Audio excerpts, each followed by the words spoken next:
안녕하십니까. 2018년 저희 부동산 고민 무엇이든 물어보세요 함께 한 시간이 벌써 1년이 지났습니다. 정말 규제와 정책, 가격의 상승, 많은 변화가 있었습니다.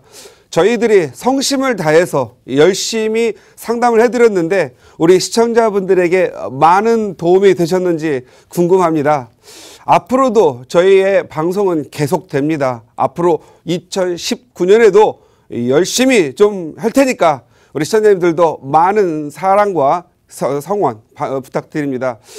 자, 올해는 이 시작을 그래도 마지막 방송인 만큼 새해 복 많이 받으시라는 인사와 함께 시작하도록 하겠습니다. 시청자 여러분, 새해 복 많이 받으십시오. 올해를 마무리하는 그런 과정에서 오늘은 꼭꼭박사 시간을 더 치열한 제목이 아닌 좀 편안한 제목으로 잡아봤습니다. 오늘의 제목은 부동산 투자. 부동산 투자는 투기가 아니라 투자다. 이렇게 좀 잡아봤습니다. 부동산 가격이 올해 좀 많이 오르면서 부동산 투자자의 한 부분을 투기로 생각하고 또 시장에서는 또 하지 말아야 할 행위로 인식되는 그런 부분들이 있습니다. 그런데 투자를 하셨던 분들은 그래도 투기라고 생각하지 않고 투자의 한 부분으로 생각을 하고 있는데 부동산을 투자하지 않고 외면했던 분들이 어느 날 부동산 시장을 보니 너무 많이 올라서 이건 투기가 아니냐라고 불안을 느끼고 잠을 못 자는 분들이 많았습니다.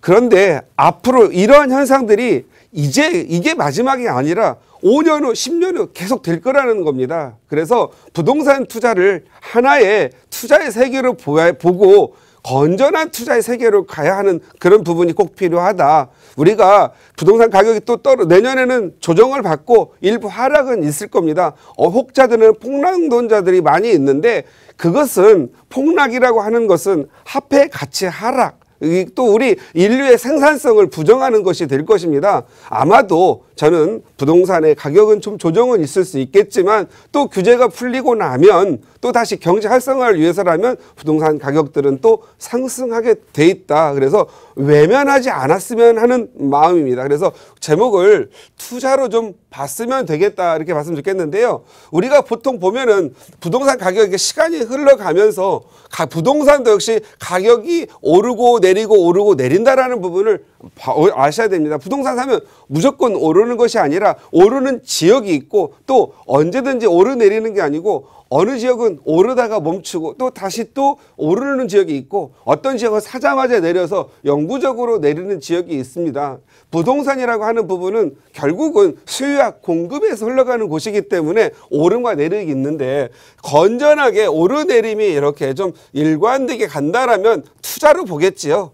그런데 지금과 같이 갑자기 이렇게 가격이 잠시 이렇게 폭등한 것들을 보면 이런 폭등 시기에는 항상 투기로 인식하게 됩니다. 이런 경우는 보통 지금 여러 가지 관계가 있죠. 어떠한 자금이라든가 쉽게 말해서 우리 이제 개인들이 돈을 모으면 어디인가 돈을 좀 모아둔 돈을 가지고 활용을 하게 되는 게 우리 습성입니다. 그리고 또 자본주의는 당연히 또 활용을 해야만 하는 거고요. 그냥 은행에다가 그냥 이렇게 담궈 놓을 경우에 돈이 성장하지 않으면 자기도 모르게 돈에 대해서 또는 투자에 대해서 좀 어떻게 보면 실망하게 되죠. 그런데 남들은 어떻게 많이 오르면 무언가를 하고 싶어 하는 겁니다. 만약에 부동산이라는 투자의 세계가 없다면 우리가 할 수 있는 건 은행에다가 저축을 하거나 아니면 쉽게 일반인이 할 수 있는 건 주식시장밖에 할 수 없거든요. 그러나 주식시장이라는 자체도 세계 경제의 변화와 또 기업이 활동하는 범위와 소비자들의 패턴에 의해서 주식도 오르내리는 부분이 있기 때문에 역시 어느 지나치게 또 폭등이 되면은 그것도 투기로 인식되지 않겠습니까? 그래서 저는 이런 부동산도 하나의 투자의 영역으로 보고 또 세상이 바뀌어져서 투자의 영역이 주식과 부동산과 또 다른 세계가 좀 생기면서 가는 게 좋겠다. 올해 같은 경우에는 저희들이 잘 익숙하지 않던 전자화폐가 하나의 투자의 붐이 일어났다가 다시 또 어떤 안정성과 또 수익성에 이런 어떤 실체에 대한 부족성 이런 걸로 인해서 전자화폐가 또 폭락을 또 하지 않았습니까? 그렇지만 다른 것들 주식이라든 이런 전자화폐라든가 새로운 투자처보다는 주식과 그래도 부동산 쪽이 좀 더 안정적이었다. 그래서 우리는 항상 돈을 모으면 그 돈이 어떤 게 활용되기를 원하고 활용되었을 때 늘 추구하는 게 안정입니다. 안정이라고 하는 의미는 첫째가 가격이 오르거나 투자한 거에 대해서 자산이 증가하는 것도 하나의 안정이겠지만 떨어지지 않고 유지만 돼도 안정이 되거든요. 그래서 안정과 평안을 위해서도 어떤 그 투자의 세계를 가져갈 때 투자와 안정, 그다음에 투자와 어떤 그 편안 이런 것들이 심적 편안을 같이 유지되는 것도 중요하다. 그래서 부동산이 그런 역할을 좀 많이 해오지 않았나 싶습니다. 그래서 우리 젊은 층들 특히 내가 월급을 모아가지고 집을 살려고 하니까 너무 올라서 나는 영원히 내 집을 서울에 내 집 마련하는 게 넘사벽이 아닌가 이런 생각들을 할 수 있는데요. 세상은 그렇지 않습니다. 작은 돈으로도 투자를 해서 벌어서 또 자기가 원하는 아파트로 갈 수 있는 것들이 많이 있습니다. 그래서 투자라는 세계를 너무 벽을 두지 마시고 그냥 좀 공부하는 마음으로 접근하는 게 좋을 것 같고요. 여러분 스스로 할 수 없다라면 스스로 하기도 어렵다라면 전문가들과 좀 상담을 하면서 전문가를 좋은 친구로 두면 수많은 전략과 내 집 마련할 수 있는 방법들이 많이 있다 이렇게 보시면 될 것 같습니다. 그래서 저는 부동산 투자를 이렇게 좀 쉽게 한번 한 5가지 6가지 정리해봤습니다. 부동산 투자는 투기로 인식하지 말고 첫 번째 저축한 돈의 보관차다. 이렇게 파킹이죠. 자산을 이렇게 파킹하는 보관처를 생각하는 것도 하나의 방법이다. 그리고 두 번째, 자본주의 사회에서는 건전한 투자다. 이렇게 보셔야 됩니다. 투자가 없다. 이 자본주의 삶의 어떤 키워드는 투자입니다. 어떤 같은 1억을 가지고도 3억이라는 유동성을 만들죠. 옛날에 심지어 파생 상품 이런 걸 만들어서도 가지 않습니까? 그나마 부동산은 눈으로 인식되고 그리고 등기부 등본으로 지켜주는 안전한 투자처이기도 하다. 이렇게 보시면 될 것 같고요. 그리고 부동산은 늘 오르는 것이 아니라 내리는 때도 내리기도 한다는 것도 인식을 하셔야 되기 때문에 투자하면 무조건 다 이기는 거 아니잖아요. 또 때로는 투자를 하면 돈을 벌기도 하지만 많이 날리기도 합니다. 그래서 하나의 투자이기 때문에 이 부동산 세계도 오를 수도 있지만 내릴 수 있다. 이렇게 좀 보시면 될 것 같고요. 부동산은 다른 투자와 좀 달리 장기적으로 인구가 좀 모이고 사람들이 살기를 좋아하고 심리적 선호도가 높으면 가격이 좀 장기적으로 오를 수밖에 없지 않느냐 이런 부분하고 아무리 사람들이 다 떠나가고 사람들이 외면하는 지역은 아무리 시간이 가더라도 가격이 오를 수가 없다라는 그런 부분들도 생각하시면서 부동산 세계를 건전한 하나의 투자처로 여기는 것도 좋다 이렇게 말씀을 드리고 싶고요. 세 번째는 외면하면 안 되는 투자의 하나다. 이거 가장 문제죠. 모든 세계 외면하면 안 됩니다. 외면이라고 하는 것은 무관심이죠. 무관심이라고 하는 것은 무경험을 낳습니다. 무경험은 정말로 세월이 지나고 나면 정말 후회할 수 있는 것들이 많아요. 우리가 인간으로 태어나서 학교를 나오고 직장을 다니고 또 결혼도 하고 하는 과정에 부동산 세계라는 것, 내가 전세로 살든 월세로 살든 묵시적인 그러한 내가 인식하지 않은 상태로 그것도 투자의 한 세계로 가고 있다. 근데 어떤 사람은 전세로 사는 사람이 있고 어떤 사람은 내가 대출을 활용해서 그냥 직접 들어가 가지고 월세 낸다는 마음으로 살다 보니 부자가 되는 경우도 많이 있습니다. 그래서 이 부동산 투자는 너무도 다양한 수많은 전략과 투자의 여러 가지 방법이 있으니까 나에게 적합한 걸 찾는 그런 노력이 필요합니다. 그래서 외면하지 마십시오. 외면하면 투자의 세계는 멀어지고 나하고 너무너무 멀리 있고 나중에 돈 벌어서 뭐 하려고 하면 두렵기만 하기 때문에 접근할 수가 없습니다. 돈이 없을 때 젊었을 때 이럴 때 외면하지 말고 부동산 세계에 좀 들어왔으면 좋겠고요. 지금 TV 보시는 우리 시청자님들 자녀분들 30대 뭐 또는 40대 초반 늘 일 때문에 직장 때 바쁘다고 보통 부모님들 모친분들이 이렇게 돌아다니면서 대행 업무를 해주고 대행 상담을 하고 대행 투자를 하는데 그러지 마십시오. 아무리 바쁘더라도 1년 중에 두세 번 정도 월차를 못 낸다면 그것은 제가 봤을 때는 잘못된 그러한 길을 가고 있다 이렇게 보면 됩니다.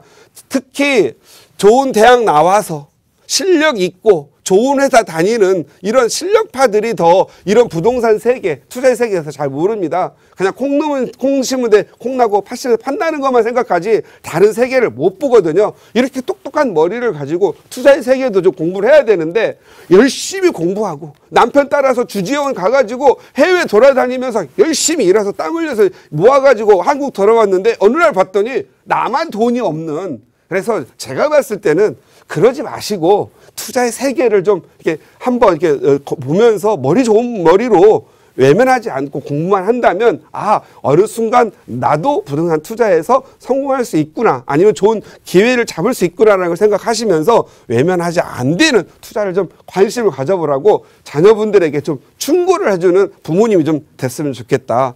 네 번째, 부동산이라는 것은 늘 오르는 것은 아니다라는 것을 좀 깨달았으면 좋겠어요. 많은 분들이 막 오를 때 보면은요, 지금 이렇게 정부가 지나치게 부동산 투자 규제를 하고 정책적으로 투자를 막는 거, 이거 경제적으로 안 좋은 거 다 알고 있어요. 그러나 지나친 과열이 오히려 서민 경제에 영향을 미치고 있고 서민들의 주택 마련에 힘들기 때문에 이렇게 한 건데요.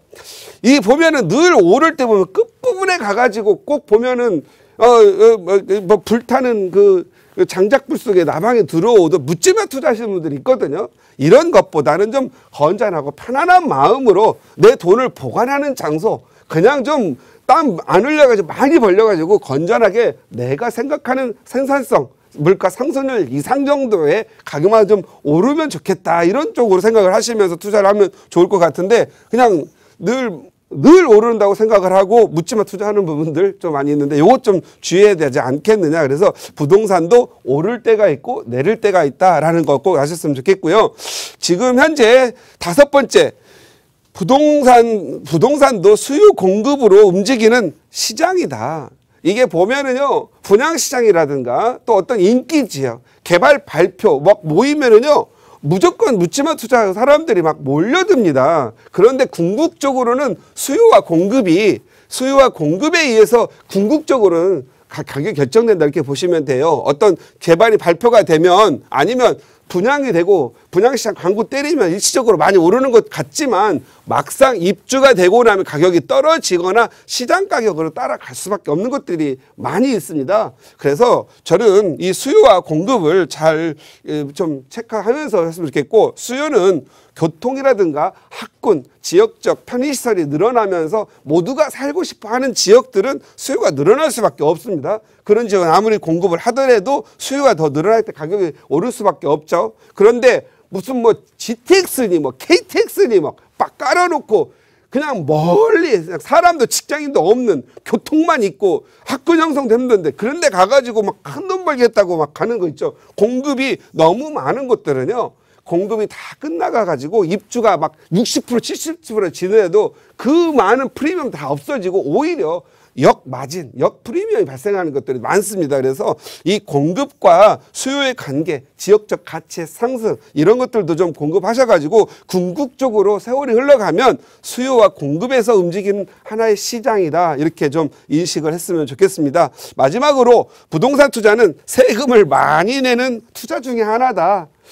정부가 이 양도소득세, 재산세, 종부세, 그리고 거래하는 취득세, 수많은 부동산에는 세금이 많이 붙어 있죠. 그렇기 때문에 가격이 더 오르는 것 같아요. 세금 딱 사자마자 내가 1억짜리 샀는데 막 이런저런 세금 붙고 양도세 많이 붙으니까 그런 세금들을 낸 것을 보상받기 위해서 이 가격 아니면 나는 안 팔아라는 그런 인식들이 많이 생기죠. 그렇지만 제가 봤을 때는 이것도 가격이 오를 때 이기지 내릴 때는 통용되지 않습니다. 그냥 세금도 적당히 많이 내는 투자를 하는 것도 괜찮다. 그래서 예를 들어서 양도세도 그렇죠. 벌면 내는 거지 마이너스가 되면 양도세 내는 건 없잖아요. 그래서 우리 시청자님들도 앞으로는 좀 더 적극적으로 부동산 투자할 때는 세금은 국가에 내는데 국가는 나의 파트너다. 그래서 세금을 너무 두려워하거나 무서워할 필요는 없겠다. 괜히 뭐 요즘 뭐 세금 좀 줄인다 어쩐다 해서 막 주택 임대사업자 대거 내고 있는데 8년 있다가 공급이 너무 많아가지고 세금 좀 줄이려고 8년 동안 묶여 있었는데 8년 후에 매물들이 우수수 두더져 나왔어요. 그러면 세금 낸 것보다도 못할 정도로 더 많이 떨어져 버리는 경우도 있다. 이런 걸 생각을 하셔서 무조건 무슨 정책이 있으면 너무 일방적 사고를 하지 말고 자신에게 좀 적합한 전략을 짜서 투자하는 게 좋겠고, 세금도 낼 때는 내야 되고, 뭐 5천만 원밖에 안 오르는 사람들한테 5천만 원 올라가지고 세금 14% 내는 사람, 이런 사람들이 주택임대사업자를 막 하는 거 보면은 저는 이해가 안 가요. 그냥 차라리 전세값 오르는 걸로 원금을 회수하는 것도 더 낫지 않느냐. 그래서 세금을 무수하는 것보다 내가 낼 세금이 진짜 얼만데 내가 주택임대사업을 해야 되는지 말아야 되는지를 의사결정을 정확하게 하면서 어떤 내가 투자의 방법과 투자의 방법론을 찾아가는 게 더 좋지 않겠느냐 생각합니다. 그래서 내년에는 부동산 가격이 많이 오르지 않고 조정 시간입니다. 그렇다고 막 폭락은 없으니까 너무 두려워하지 마시고요. 조정 기간 동안에는 자신들이 투자한 것들을 잘 정리해서 어떻게 운영하는 전략이 나에게 적합한지 그런 것들을 좀 더 생각을 하는 2019년 한 해가 됐으면 좋겠습니다. 자, 올해는 이렇게 꼭꼭박사실을요 아주 편안한 제목으로 정리를 해봤습니다. 늘 시청자님들 새해 복 많이 받으시고 늘 승승장구하기를 기원하도록 하겠습니다.